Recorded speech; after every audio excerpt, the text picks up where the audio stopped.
Amar a Dios, amar al prójimo, ser como Cristo es mi destino.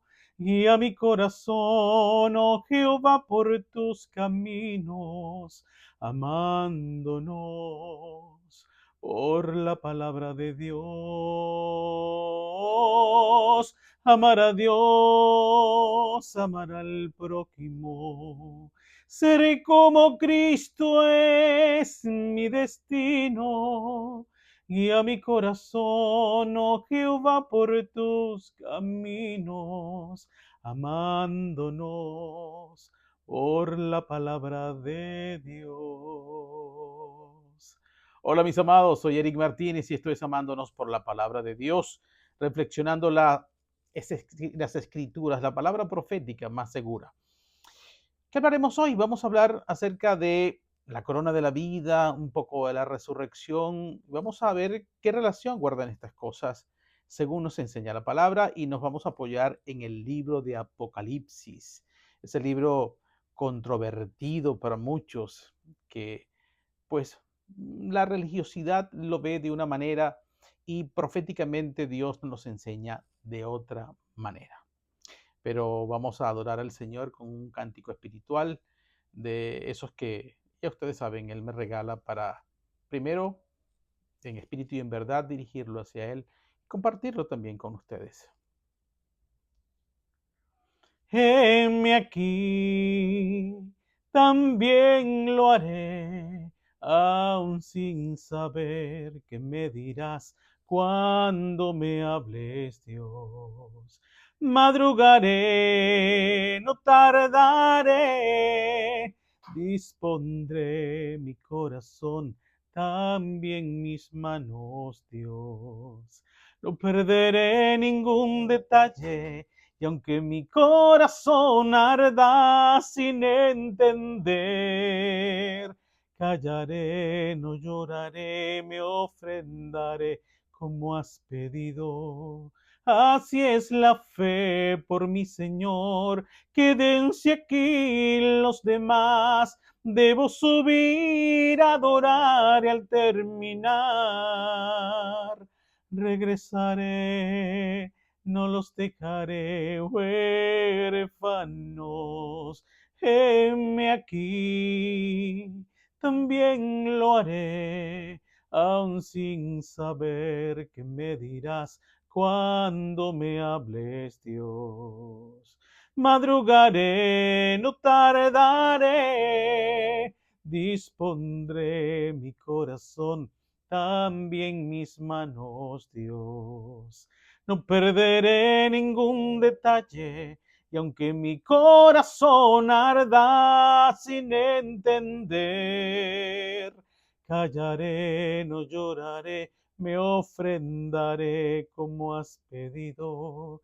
Así es la fe por mi Señor, quédense aquí los demás. Debo subir a adorar y al terminar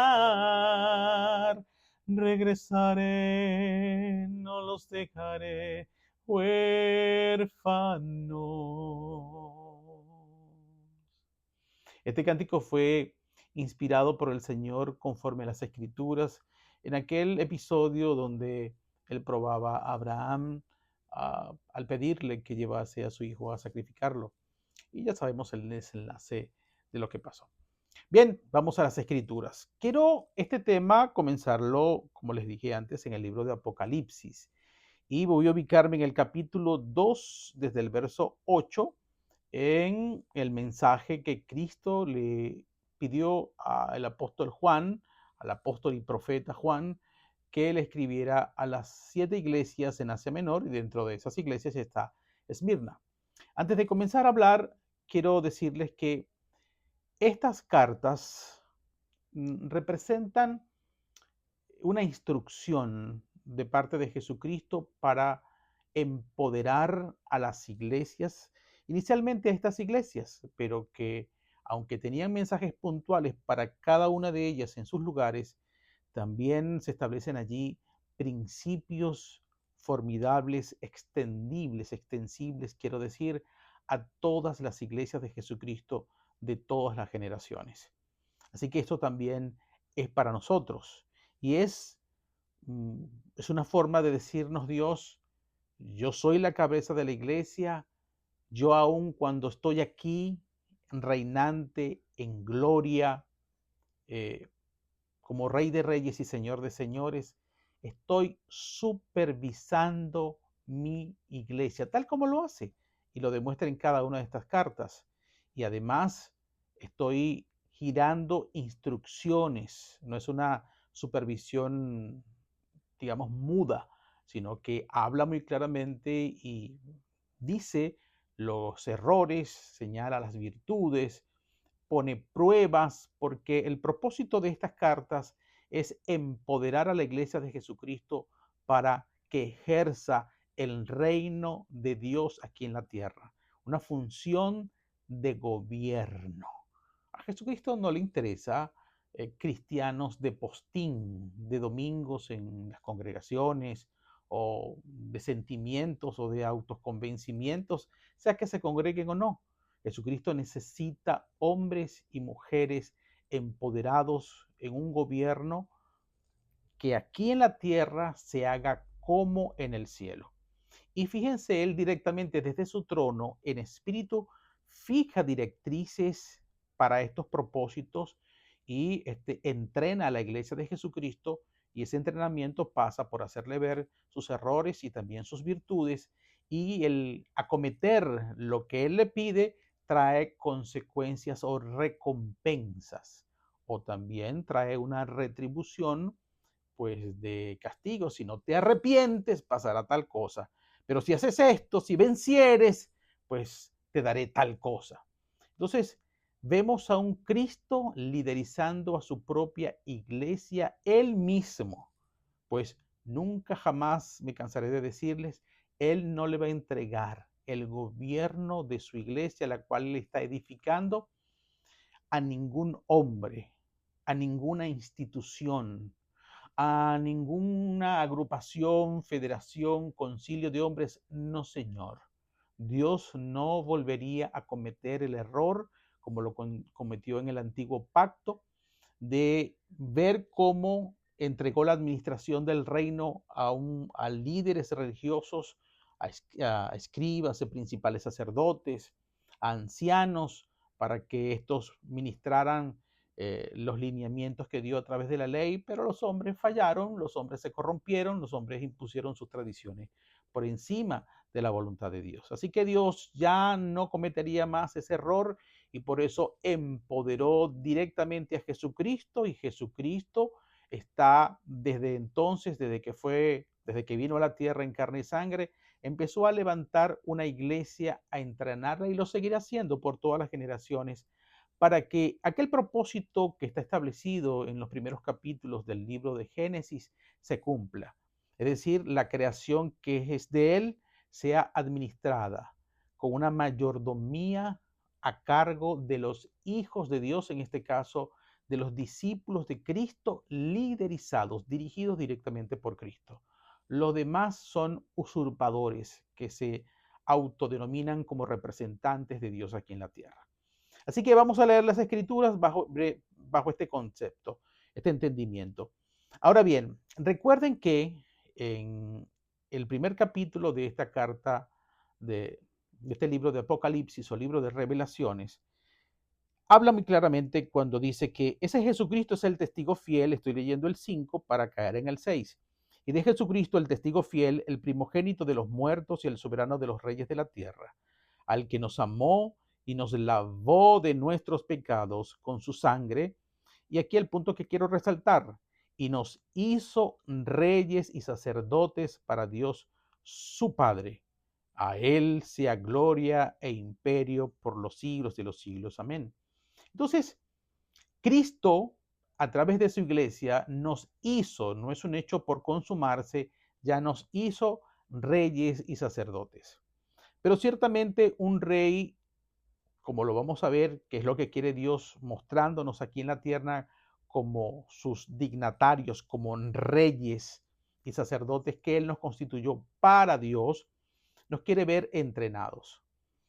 Cuando Él nos hace reyes y sacerdotes, eso no significa automáticamente de que estamos nosotros entrenados o habilitados para reinar, porque aún los reyes, como ustedes sabrán, para utilizar una comparación, aquí en la tierra, en las monarquías, desde la niñez, los que están llamados a ser reyes son entrenados, deben ser educados para que cuando lleguen a el momento de su reinado, pues puedan hacerlo con eficacia, con entendimiento y se produzcan los resultados plausibles, eficaces, dichosos que todos esperan de un buen rey. Así que Dios también a través de la carta de este libro de Apocalipsis está entrenándote a ti y a mí como reyes para ejercer el gobierno de Dios aquí en la tierra. Así como se cita en la oración modelo y otros la conocen como el Padre Nuestro. Hágase tu voluntad, repito, aquí en la tierra como en el cielo. Y vamos a ver entonces cómo en el caso de la iglesia de Esmirna, ubicada en Asia Menor, le escribe lo siguiente. Y escribe al ángel de la iglesia en Esmirna. A ver, me detengo aquí. Jesucristo nos hizo saber por su palabra, y el Espíritu Santo, quien inspiró la palabra de Dios, pues nos hace saber que en el reino de los cielos liderizado por Jesucristo, que ya está distribuido en la tierra, es un reino invisible, es un reino espiritual, forman parte de este los ángeles. Es decir, el gobierno de Dios aquí en la tierra no es para que la iglesia de Jesucristo la ejerza exclusivamente solos.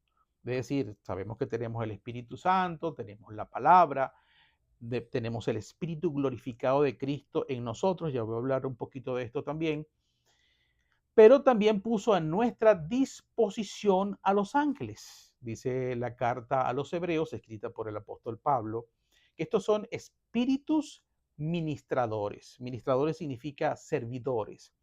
Espíritus ministradores al servicio de los herederos de la salvación. Así que Dios ha dicho que los ángeles, dentro de su plan hermoso que previó, que diseñó para nosotros, este gobierno aquí en la tierra de Dios a través de la iglesia de Jesucristo tiene la ayuda, la cooperación, la asistencia celestial de ángeles que nos sirven a nosotros, a los herederos de la salvación, por lo cual nosotros debemos echar mano de estas herramientas o de estas personas, estos espíritus extraordinarios que Dios dispuso para nosotros y que ellos, como dicen otra porción de las escrituras, ellos anhelaban, esos ángeles anhelaban mirar estas cosas que ahora nos están ocurriendo como consecuencia de la redención que compró Jesucristo para nosotros por precio de carne y de su sangre.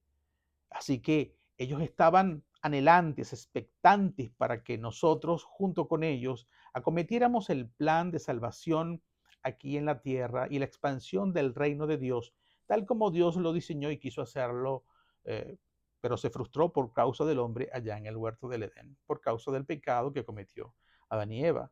Ahora vino el segundo Adán, Jesucristo, y vino a restituir esa comunión, esa coinonía de los cielos con la tierra. Y los ángeles forman parte de esto. Así que dice, y escribe al ángel de la iglesia en Esmirna, porque toda ciudad, toda iglesia de cualquier parte del mundo están disponibles ángeles especialmente asignados para personas, para congregaciones, para ciudades, para naciones. Y así como alguna vez lo hizo, por ejemplo, con Daniel, que bajaban los diseños que Daniel requería en entendimiento, eran dados, por ejemplo, por el ángel Gabriel, él los recibía y Daniel los proclamaba, daba la resolución para que las cosas se cumplieran aquí en la tierra. Igual ese es el diseño que hoy sigue operando. Dios a veces utiliza a los ángeles mensajeros para que, bueno, les anuncio esto por la palabra, para que nos espanten, para que nos apartemos de la religiosidad que a veces hace como imposible que nosotros, ¿cómo es eso que vamos a hablar con ángeles, nosotros? Pues sí, esto es posible, este servidor lo ha hecho muchísimas veces, Ellos han venido solos a mí, a veces se aparecen su asistencia en momentos específicos y críticos de mi vida, otros durante guerras espirituales, otros vienen a asistirme o a ayudarme o a servirme durante las regiones de cautividad, en rescates de almas de personas en lugares de oscuridad o de tinieblas, en las profundidades de la tierra, para lograr rescatar esos fragmentos de las almas que fueron cautivadas por distintas razones. Entonces escribe al ángel de la iglesia en Esmirna. Mira cómo se presenta Jesucristo. Quiero decirles también que en estas 7 iglesias a quienes les escribe eh, el apóstol Juan por instrucción de Jesucristo a través de un ángel, le dice, escribe las 7 iglesias y en el comienzo de cada carta a cada una de estas iglesias, Jesucristo se presenta con una faceta diferente, con un atributo o una porción de lo que Él es. Y en este caso, mira cómo se presenta Jesucristo. Dile a esa iglesia de Esmirna lo siguiente: el primero y el postrero, el que estuvo muerto y vivió, dice esto. Dice esto. Son palabras que siempre están en el tiempo presente, porque Dios y Jesucristo ahora en gloria mora en la eternidad. En la eternidad es un presente continuo. Por eso la palabra de Dios es eterna. Nunca pasará, nunca dejará de ser. Pero comienza presentándose así. ¿Quién escribe? Dile que escribe el primero y el postrero. ¿Qué significa el primero y el postrero? Significa el primero, o en otras partes dice el alfa, se refiere a que antes de mí no existe Dios alguno.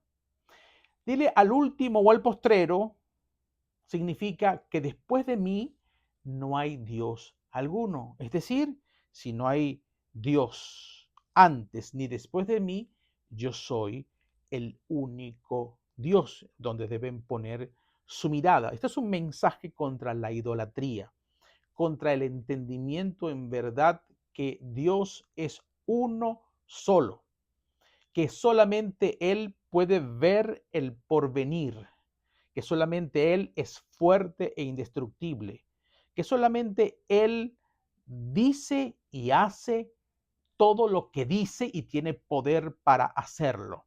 Eso es lo que significa el primero y el postrero.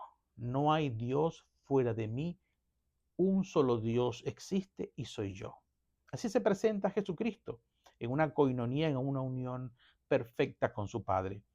Y dice luego, el que estuvo muerto y vivió. Ahora, fíjense lo que nos hace saber.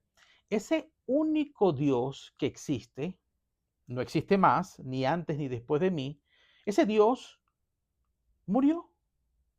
¿Y cómo fue eso posible? Bueno, dándonos a entender que ese Dios se despojó de su condición celestial, como lo sabemos que hizo Jesucristo, tal como lo narra la carta a los Filipenses, creo que en el capítulo 2, y dice que él se despojó de su condición de Dios, se hizo siervo semejante a los hombres, y aquí en la tierra se humilló más que todos los hombres a sí mismo y entregó su vida por nosotros, y fue el momento en que él muere en la cruz del Calvario.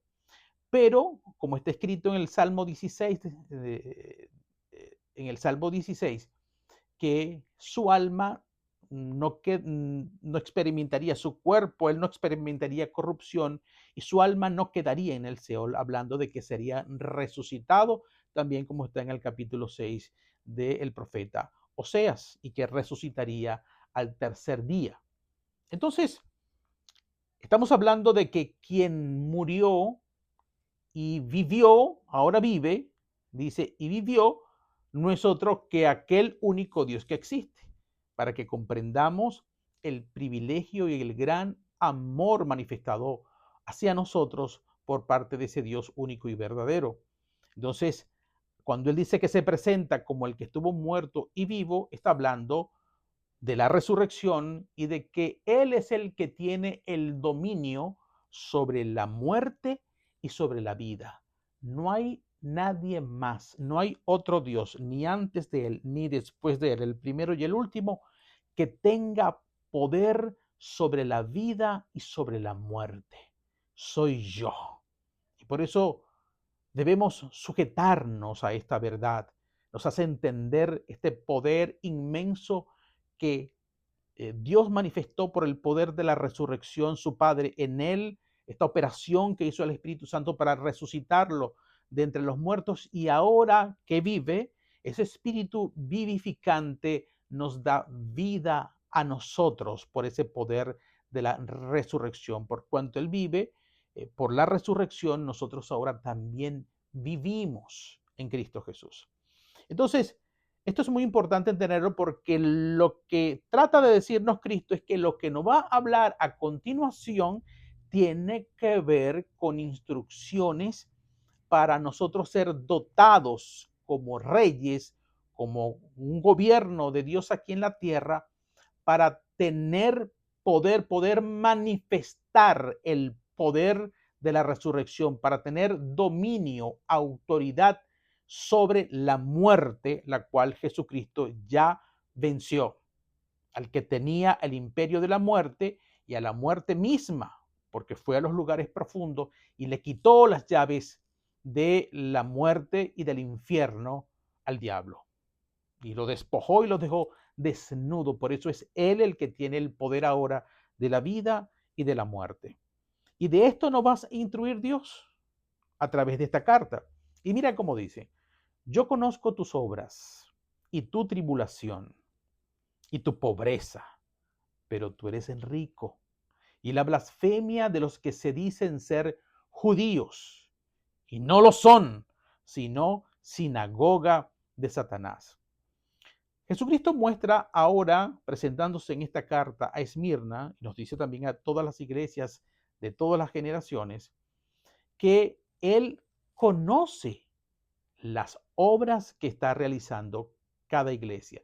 Recordándote que la iglesia puede ser entendida individualmente. Tú eres la iglesia, yo soy la iglesia de Jesucristo, si realmente estamos y permanecemos en Cristo Jesús. Pero también la iglesia puede entenderse como la congregación de esos mismos que ya son iglesia y que siguen siendo iglesia congregados. No hay ninguna distinción en este entendimiento. Y él dice que conoce tus obras personalmente y conoce las obras en conjunto de cada congregación donde los discípulos de Cristo se reúnen y las obras que están realizando. ¿Qué hace saber esto? Que Cristo está vivo, que Cristo no está separado de nosotros, ignorante de lo que está pasando en nuestras vidas. Porque esta conciencia, y les decía que de esto iba a hablar, forma parte de un entendimiento religioso que realmente viene del propio diablo, de creer que Jesucristo está por allá sentado a la diestra de Dios y nosotros estamos aquí lejos de Él y estamos como desamparados, esperando que un día por fin el Señor venga a atendernos, lo cual no es cierto, pues Cristo, que venció en la cruz y lo hizo por nosotros, era justo que regresara a su Padre y ya físicamente, como está en el libro de Juan, el capítulo 16, físicamente, tal como lo conocimos una vez, ya no lo volveremos a ver, como Jesús en carne y sangre. Y entró en un estado de gloria máxima, plena, al lado de su Padre, tal como Él se lo pidió alguna vez en el capítulo 17 del Evangelio de Juan. Padre, restáurame al lugar que yo tenía contigo antes de que el mundo fuese. Y efectivamente fue lo que hizo el Padre, lo restauró en su estado de gloria máxima en espíritu, y ahora en esa plenitud gloriosa de Cristo que lo llena todo en todo, que es espíritu como su Padre, ahora Él mora en toda su gloria en nosotros, como está escrito: el que no tenga el espíritu de Cristo no es de Él. Entonces, ese Cristo glorioso, todopoderoso, ese reino de Dios está ahora en nosotros. Y lo que procura con estas instrucciones dadas, como por ejemplo a estas iglesias, y la de Esmirna entre ellas, es que de nosotros aflore esa naturaleza gloriosa de Cristo y que la manifestemos, Él se manifieste a través de nosotros. Por eso se escribió: la creación gime, esperando la manifestación de los hijos de Dios.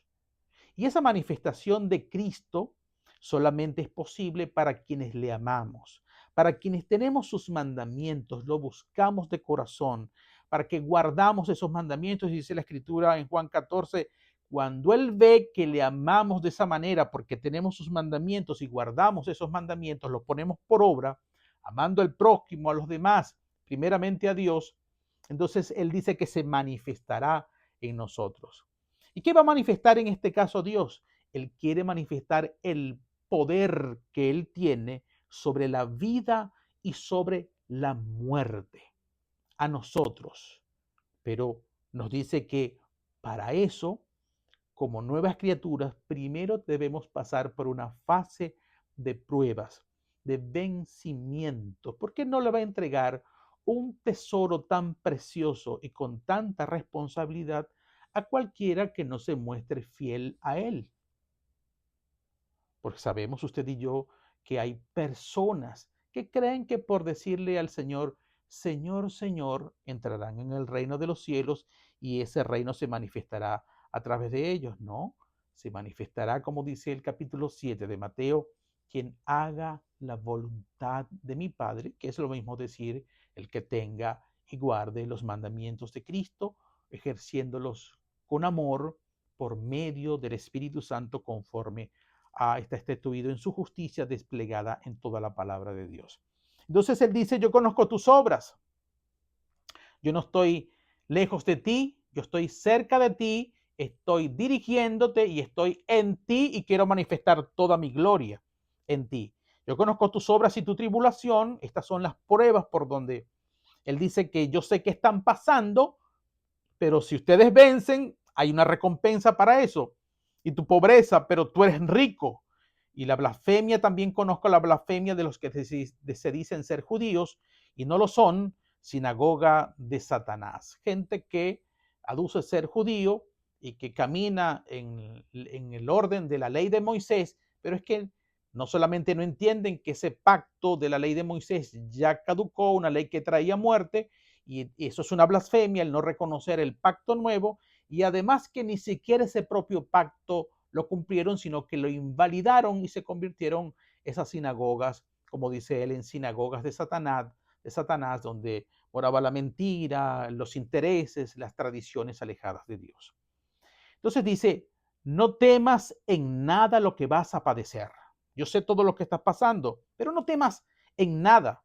Y esta es una de las características para que Dios se manifieste en este atributo, dándote el poder sobre la vida y sobre la muerte. Ya vamos a hablar de eso. Dice, no temas en nada lo que vas a padecer. He aquí, el diablo echará a algunos de vosotros en la cárcel para que seáis probados y tendréis tribulación por 10 días. Esa es una prueba especial para esta iglesia en específico. Y tendréis tribulación por 10 días.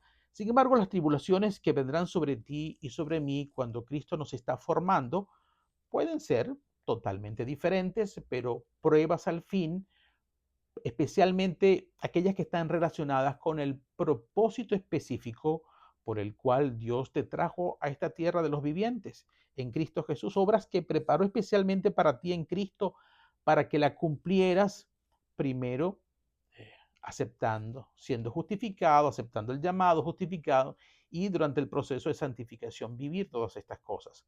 Entonces dice la palabra, sé fiel hasta la muerte y yo te daré la corona de la vida.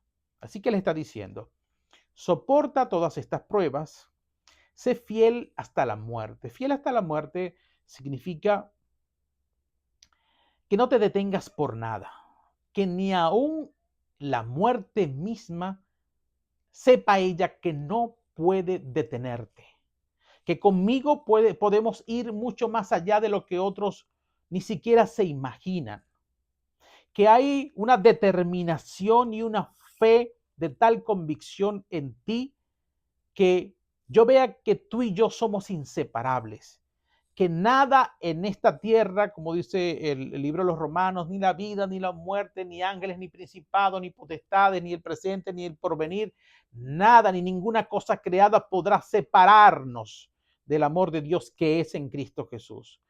Cuando esta determinación hasta la muerte, es decir, si Él nos necesita y nos manda a una misión y eso implica que podamos morir, pero aún así no nos detenemos, sino que vamos en obediencia diciendo, heme aquí, entonces le probaremos a Dios que somos fieles hasta la muerte. Y la recompensa de pasar estas pruebas es que Él nos dará, donde estoy ubicado, y Él nos dará la corona de la vida. Ahora bien, usted sabe por la palabra, por los evangelios, que usted al creer en Cristo, al comer de su carne, beber de su carne, ya usted tiene vida eterna. Que usted al creer en Cristo ya ha sido salvo. Pero ¿a qué se refiere entonces la corona de la vida? La corona de la vida es algo que está relacionado con la vida eterna, pero no basta la vida eterna. Es decir, el hecho de que el momento de nuestra muerte física, o sea, que ya nuestro espíritu no morirá jamás, y especialmente con la muerte física, sabemos que lo que hacemos es cambiar de ropaje, un ropaje espiritual, y seguiremos con vida espiritual para estar con el Señor. Pero más allá de este gran regalo, que se conoce como glorificación, la corona de la vida es exactamente eso, una corona que se coloca sobre la cabeza de quién, sobre la cabeza de reyes. Una corona significa una postura de reinado. Es algo que se le da a los reyes como somos nosotros reyes y sacerdotes. Pero no se te entrega apenas tú te conviertes. Tienes que ir creciendo de gloria en gloria y probarle al Señor como aquí para que puedas recibir la corona de la vida, que no es otra cosa que el poder sobre la muerte. La corona de la vida representa poder contra la muerte. La muerte fue vencida y Dios te entrega esa corona para donde quiera que tú llegues y la muerte esté presente con sus redes, con sus sombras, que son diseños que nacen desde el infierno, redes, lazos que lanza desde el infierno para atrapar a los incautos, a los que no tienen la cobertura de Dios, de Jehová de los ejércitos en Cristo Jesús, pues donde usted llega, esos diseños se quiebran. La muerte tiene que retroceder. No puede permanecer la muerte en el mismo lugar donde llega un hijo de Dios que ha sido investido por su fidelidad y probado con la corona de la vida. El que tiene la corona de la vida también puede ejecutar el poder de la resurrección. Es un poder que opera por el Espíritu Santo, que es Cristo mismo la resurrección. Recuerden en la conversación con Marta. Sí, Señor, yo sé que Él resucitará en el día postrero. Marta, yo soy la resurrección y la vida. Y se lo demostró de insofacto a los minutos siguientes cuando fue y llamó a Lázaro con la espada del Espíritu, con su voz llena de verdad y de justicia, la cual penetró hasta el imperio de la muerte y sacó de allí, de las fauces de la muerte, ya después de 4 días, a Lázaro. Lo levantó. Eso significa resucitar, levantar a un muerto para que venga a la vida. Tú o una persona investida de la corona de la vida también puede hacer esto. También la corona de la vida opera para aquellas personas que han cumplido con este protocolo o esta directriz del reino de los cielos, con esta forma de gobierno entrenada de esta manera dada por Jesús en esta carta, para arrebatar a las personas de las fauces, de las mandíbulas de la muerte. Gente que está a punto de morir. Nosotros llegamos, oramos por esa persona y ya la persona no va a morir si es que estaba siendo, digamos, eh, subsumida su vida por la muerte. Yo quiero recordarles que la muerte fue vencida y ella no tiene vigencia, autoridad en las dimensiones espirituales del reino de Dios. Pero lamentablemente hay personas, sea incrédulas, o sea que se crean cristianas, pero están viviendo un pseudo cristianismo, no son realmente hijos de Dios, aunque ellos se crean, ellos están navegando todavía en los niveles de la tiniebla. En los niveles de las tinieblas donde opera la muerte, pues es de donde nosotros podemos rescatar a los enfermos, porque los que pertenecen a Dios y están en el tiempo de morir dentro de la voluntad de Dios, en el reino de Dios, sencillamente es el tiempo de su muerte y allí pues no va a operar la resurrección porque es el tiempo de morir de uno de sus santos, de, de alguien muy amado, estimado para Dios. Estimada es la muerte de sus santos, como dice la Escritura, de sus escogidos. Pero de aquí de las fauces de la muerte, si es la voluntad de Dios, por supuesto, se puede rescatar ejerciendo el gobierno de la corona de la vida que Cristo les da a los que les demuestran que son fieles. Todos van a resucitar, a sanarse, a arrancarlos de la muerte. Todos los muertos por los cuales oremos vamos a... No, siempre va a ocurrir. Y esto tiene una explicación muy sencilla conforme a la palabra. A ver, Jesucristo les dijo a los de su ciudad de Nazaret, le dijo, miren, muchos enfermos habían en el tiempo, perdón, muchas viudas habían en el tiempo de Elías, ahí en Israel, pero Elías no escogió a ninguna viuda de Israel, sino que escogió a la viuda de Sarepta. Y con eso fue que trabajó, hizo lo que Dios le pidió y fue sobre ella. También dijo Jesucristo, mira, muchos leprosos habían en el tiempo de Eliseo, pero Eliseo no sanó a ningún leproso israelita, sino que sanó a el leproso, al general Naamán de Siria. Es decir, aunque Eliseo, actuando proféticamente, tenía el poder de sanar la lepra, Dios quiso que solamente sanara a y a un gentil, a un sirio. Lo mismo nos pasa a nosotros, no porque nosotros sepamos que Dios ha manifestado algunas veces que tengamos la corona de la vida, significa que todos por quien oremos en resurrección van a resucitar de la muerte, ni todos los que están a punto de morir van a sanarse. Esto para que estemos en cuenta que esto no es un superpoder para repartirlo según nuestra voluntad, como dándole palos a cualquier piñata, sino que esto tiene un propósito específico cuando Dios lo dispone. Esta es la corona de la vida. Este servidor les enseña esto porque lo vive. Vive que la gloria de Dios se manifiesta en nosotros y las cosas las cuales Él nos quiere dar y nos ha estado entrenando. A mí me parece que Él me ha hallado fiel desde hace algún tiempo para acá, porque hay personas que he orado y han estado en las fauces de la muerte y por medio de la oración, se han levantado de la muerte, se han levantado de ese lecho de muerte maligno para transitar un periodo de vida corto o largo para muchos y luego disponerse para la muerte como la ordenó Dios para sus santos. Lo he visto, por ejemplo, eso lo hice con un familiar que estaba muriendo y me mostró Dios que no se lo estaba llevando Dios, se lo estaba llevando era otro, el enemigo. Fue lo primero que le pregunté, ¿quién te lo lleva, Señor, tú? Y las condiciones lo vi. Oré y al día siguiente amaneció cuando ya estaban preparando el sepelio prácticamente. He visto también la gloria de Dios se manifiesta y los espíritus contrarios se dan cuenta de esto. Yo recuerdo que una vez fui a orar al hospital por una persona y cuando subía las escaleras en un hospital en unas condiciones terribles, no había ni luz en los pasillos, estaba en el descanso de la escalera y no había casi luz de iluminación eléctrica. Una mujer sintió cuando yo venía y cuando yo me acercaba, ella se volteó así como que no podía soportar lo que yo manifestaba. Y yo iba tranquilito en el espíritu porque sabía dónde estaba entrando.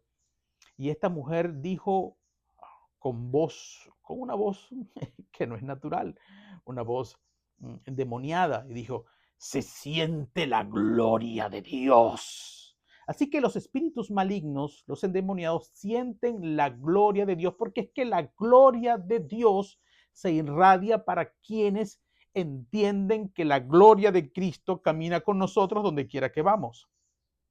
Inclusive recuerdo una vez en una vigilia, dos servidoras o ujier, como le llaman en algunas otras congregaciones, llegué y tenía yo que predicar, y cuando llegué y pasé por al lado de ellas, también estas mujeres que sirven en una congregación con voz demoníaca, me dieron la espalda y empezaron a decir como molestas: huele a obediencia, huele a obediencia. Santo Dios, y estas mujeres endemoniadas aquí. Tuve que orar por el asunto y las mujeres como que volvieron a la realidad. Y fíjense, gente en condiciones de esa naturaleza sirviendo en las congregaciones donde se predica al Padre y a Cristo, llamadas cristianas. Bendito sea Dios. Ellos también, ellos detectan, también los hijos de Dios detectan. Hay gente que, por ejemplo, se me acerca llorando y me han dicho: yo sé que usted camina con el Espíritu Santo. Un día un hombre se acercó y llegó haciéndome preguntas por curiosidad, y entre las preguntas habían burlas. Yo lo notaba por discernimiento de espíritu. Pero había ocurrido cuando Dios quiere glorificar a los hombres que actúan desde el poder de la resurrección. Había ocurrido que el día anterior a la visita de ese hombre había venido uno que vendía cosas muy sencillas, pero que consume drogas, y a veces para sustentarse vende juguitos, vende cosas que él consigue a diario para vender. Y ese día anterior, parece que producto del tema de las drogas, lo empujaron, lo golpearon, cayó y se golpeó muy fuerte la cabeza y se le hizo un gran hematoma. Cuando yo lo veo muy triste, adolorido, lo llamo: ven acá. Y él me dice: póngame la mano aquí, después de contarme lo que le pasó. Y me agarró él mismo la mano y se la puse en la herida, en el hematoma. Y oré por él y se fue. Cuando llega este hombre a burlarse de mí el día siguiente, hacerme preguntas sobre, tú sabes, sobre la fe, etcétera, pero ustedes saben, estas preguntas, estas personas que no creen en el poder de Dios. Y cuando él está hablando conmigo, llega este por quien había orado el día anterior y me dijo llorando delante de él: ¿sabe que usted tiene el Espíritu Santo?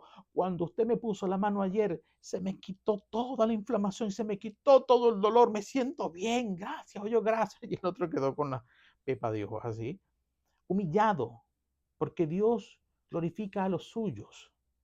Entonces, yo quiero, esto se los estoy diciendo en un tiempo en el que quiero levantar el ánimo con, de un pueblo, de una generación, especialmente a los jóvenes, porque he visto que los que tienen mayores edades y tienen mucho tiempo en las congregaciones han sido infectados con mucha religiosidad, con mucho tabú, con muchas mentiras, con muchas fábulas, con muchas limitaciones.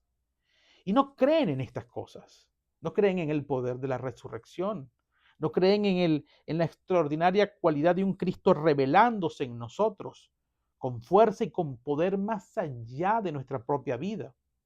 Alguna vez le conté que saliendo en la ciudad capital de mi país, en Caracas, en un instituto o en un hospital muy reconocido a nivel nacional donde se atienden niños, como a 2 cuadras queda una iglesia. Y estaba yo en esos días allí visitando a un paciente de ese hospital y venía del servicio congregacional. Necesitaba orar al Padre, compartir con los hermanos, no conoce a nadie, pero cuando vengo de regreso, el Señor, el Espíritu Santo me dice: levanta la mano contra el hospital. Y yo, fiel, confiado y sabiendo quién me lo pide, levanté la mano contra el hospital. Cuando levanté la mano contra el hospital, pero eso fue de insofacto, de todas las ventanas que daban hacia mí del hospital, eran como unas 30, tantas habitaciones, tantas ventanas de ese hospital, salieron espíritus demoníacos contra mí. Vinieron masivamente, pero muchos. Y me estaban oprimiendo. Ellos no podían tocarme, pero sentía como la opresión demoníaca de muchos.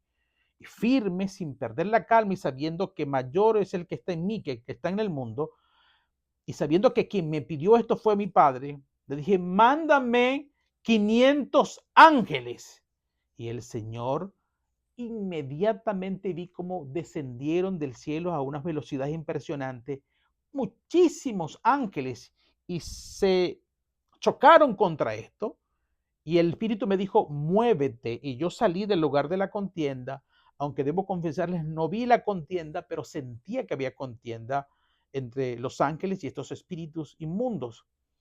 Y esta opresión me produjo un dolor de cabeza y muy intenso. Y cuando caminé, me aparté unos 3, 4 metros, el dolor de cabeza desapareció.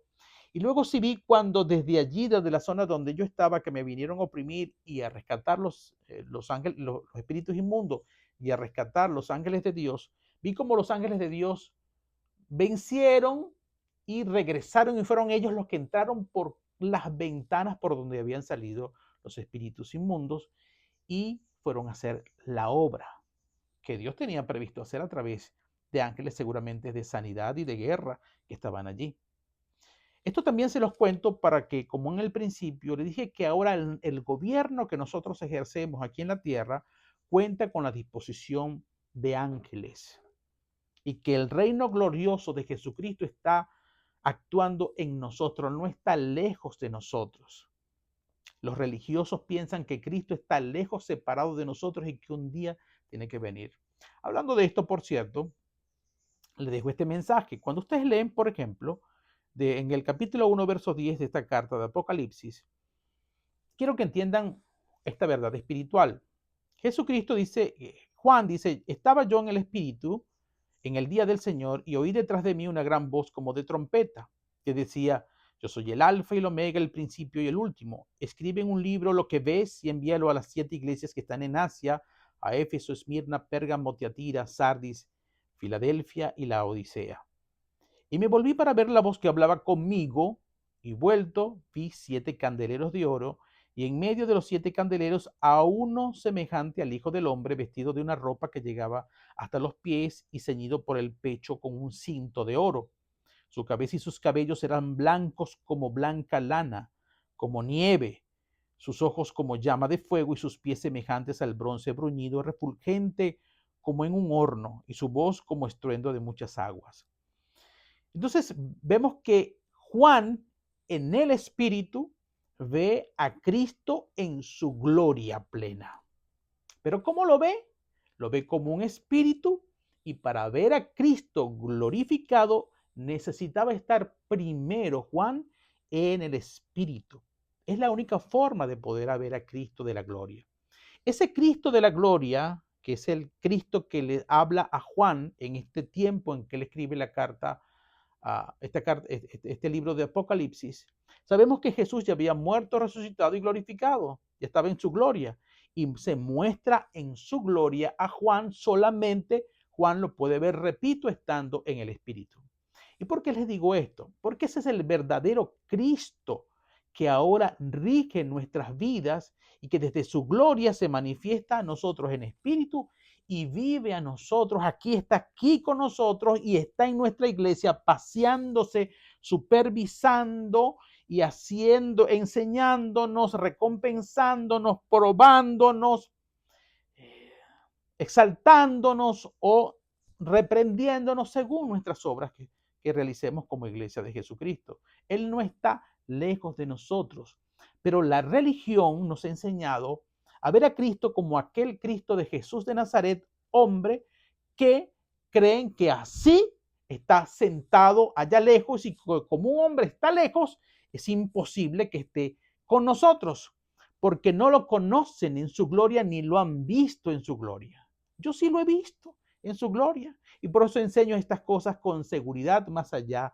de mucha letra, de mucha bibliografía.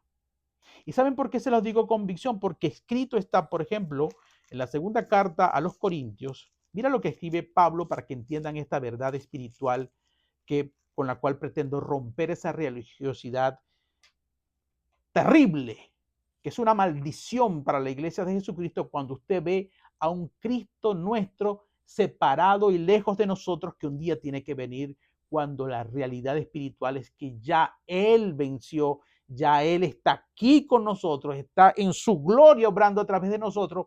Pero si nosotros seguimos pensando en un Cristo lejos, pues la manifestación de la gloria de Cristo como hijos de Dios nunca la vamos a poder manifestar, y por eso andamos de derrota en derrota, mendigando 3 lochas para ver cuánto compramos un bloque, hacemos una tontería, venga usted, pastor o hermano, y ore por mí, cuando no saben que la gloria de Dios quiere manifestarse a través de ellos mismos. Mira lo que dice el capítulo 5 de la segunda carta a los Corintios.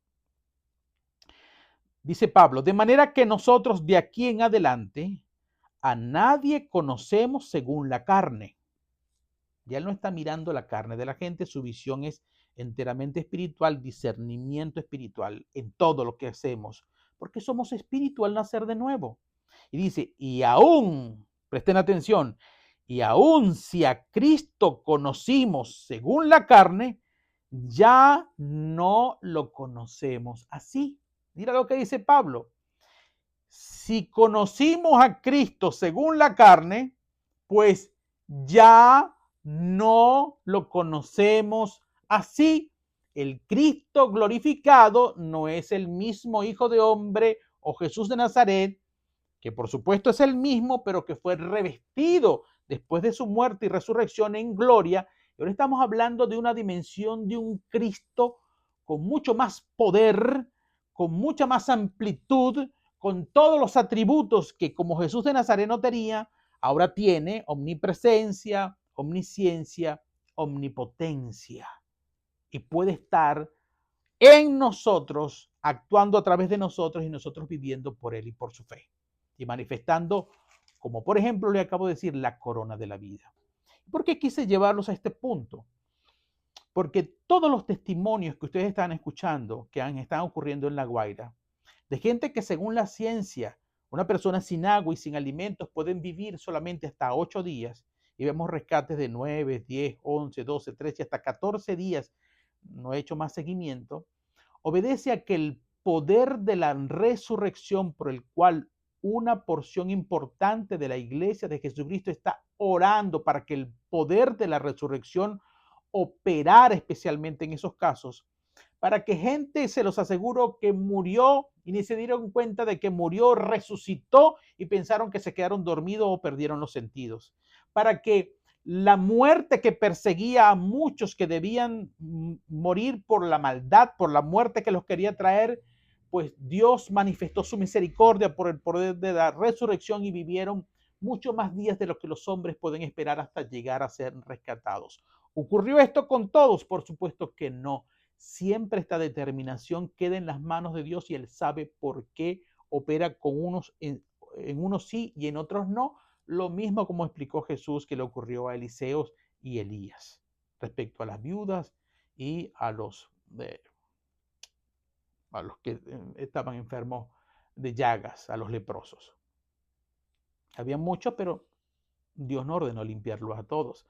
Así que eso es un tema que queda en la soberanía de Dios, para que sepan que ese poder de la resurrección estuvo operando. Yo estuve orando mucho por el poder de la resurrección, más allá de simples oraciones de misericordia, y sé que muchas personas que tienen la corona de la vida también han estado actuando permanentemente en esto.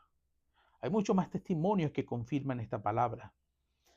Vas a ser probado por el Señor, que está aquí contigo, dentro de ti, en las congregaciones, caminando en sus iglesias, observando lo que haces, fijando líneas de gobierno celestial aquí en la tierra para que la iglesia se despliegue tal. Pero tienes que abrirte este entendimiento, de lo contrario, seguiremos en una mentalidad de iglesia tradicional religiosa, viendo a un Dios separado de nosotros y nosotros aquí mendigando 3 cosas, cuando en nosotros fluye el poder que nos fue dado por el Espíritu Santo, pero y cada uno de los atributos de ese poder se van a manifestar en la medida en que nosotros vayamos creciendo hasta llegar a la estatura de Cristo, varón perfecto.